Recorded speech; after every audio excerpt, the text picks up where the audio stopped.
Wakati mapigano kati ya Israel na Iran yakiingia siku ya 11, nchi ya Marekani imeingilia kati na kuishambulia Iran. Rais wa Marekani Donald Trump alitangaza mapema Jumapili kwamba jeshi la Marekani limefanya shambulio lenye mafanikio makubwa katika maeneo matatu ya vituo vya nyuklia vya Iran.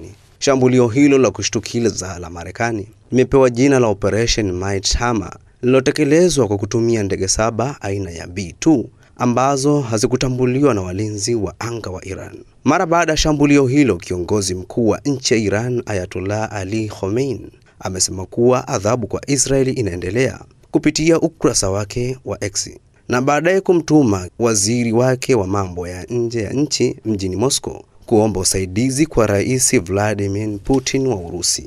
Na sasa Iran inasema haitarejea kwenye meza mazungumzo wakati mabomu ya Israeli na Marekani bado yanaanguka. Si Iran bali ni Marekani ambaye alisaliti diplomasia.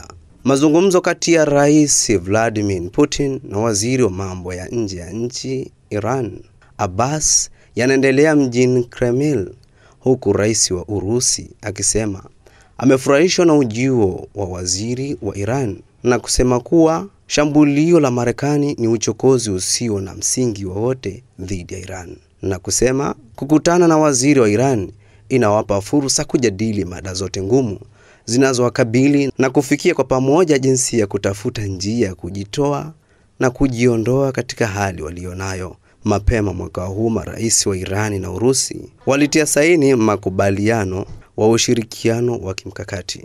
Rais wa Urusi Vladimir Putin ameahidi kuiunga mkono Iran kufuatia mashambulizi dhidi ya taifa hilo yanayofanywa na Marekani na Israel.